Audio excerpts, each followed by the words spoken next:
Hello my friend, it is your brother Hampton from Hybrid Calisthenics. Today I wanted to make a quick video talking about the many different types of push-ups there are and why people do them. Now there do seem to be many different types of push-ups out there, so there might be some confusion, maybe even some frustration out there about how many we actually need to do, how many we need to use in our workout routine in order to get better and in order to achieve our goals. In fact, they're kind of like jeans, I think. There are so many different kinds, like boot cut, regular cut, slim, skinny, jeggings, I guess.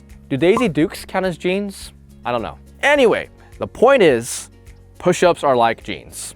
Alright? The good news is that most of us will not ever really need to use the vast majority of push-up types that are out there. We can experiment with them, we can play with them, and we can use them to our advantage sometimes when we're trying to specialize, but most times we can get a similar benefit or the same benefit elsewhere. To explain, the reason we do different types of push-ups usually falls into two different types of categories. One, and the one that I focus on, is progression and regression. So to use an example, wall push-ups versus one-arm push-ups. These all work slightly different muscles than a regular full push-up, but people usually do wall push-ups to eventually build up to incline push-ups, and then kneeling push-ups, and then full push-ups. They're used to progress to the full push-up.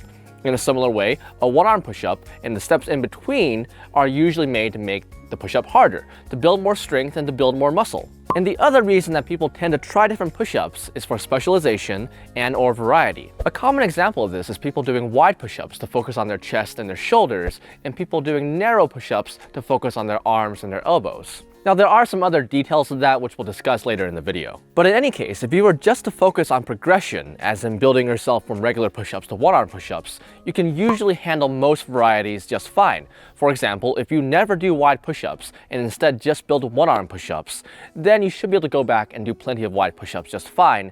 Whereas if you only go from push-ups to wide push-ups, the same may not be true with doing one-arm push-ups, if that makes sense. So to use a weightlifting example, if you're bench pressing and you start at say 135 and you build yourself up to 315, which is quite a difference, so congratulations if you did that, then you can probably go back down to 135 and you can bench with a wide grip, you can bench with a narrow grip, or whatever you want pretty much. So that's why I recommend focusing on progression first and foremost, and afterwards, after you're set or after you get to a certain level to where you're comfortable with your strength level, you can experiment with specialization if you choose as an afterthought.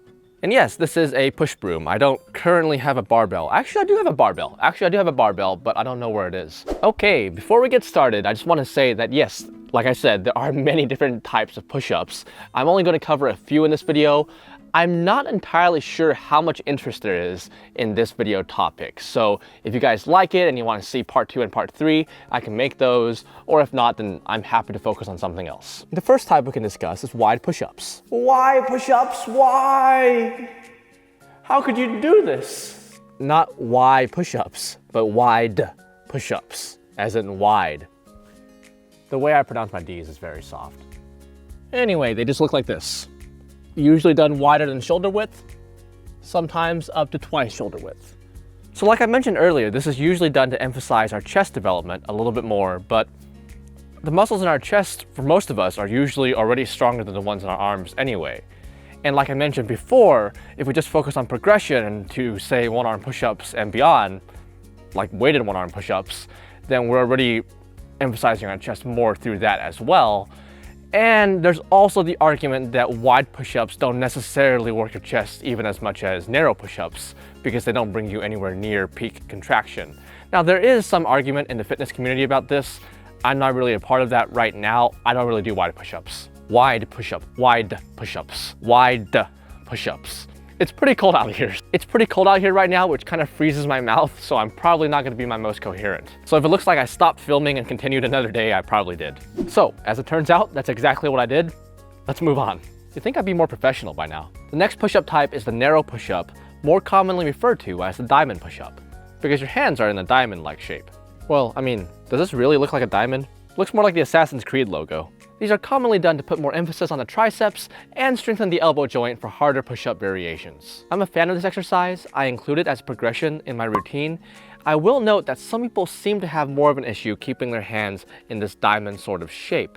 Instead, what you can do is you can just put your thumbs like this and have your fingers touching. If you want a cool name, you can call these arrowhead push-ups. Now, some might contend that keeping your thumbs in this position flares out your elbows a little bit more and increases chest activation. And that's fair. That's one of the reasons that some people have argued that narrow push-ups actually increases your chest activation more than, say, wide push-ups. On the other hand, moving your hands closer together will increase elbow flare no matter what. For more on this topic, I believe Cy Monster, an Australian physiotherapist and calisthenics athlete, recently released some videos about this topic, so check him out. And the last variation I'll cover in this video is the clapping push-up, or really any form of explosive push-up. Like I said, this video might just be part one of a series, and I feel like there's more confusion over why people do clapping push-ups at all. I think some people assume that they're done just to show off or look fancy. And I mean, that is sometimes the case. But they're also done to increase explosiveness, speed, and reflexes. In this sense, I would really say they're more of a power exercise than a strength exercise. Meaning clapping push-ups are to regular push-ups what jumps are to squats. Does that make sense?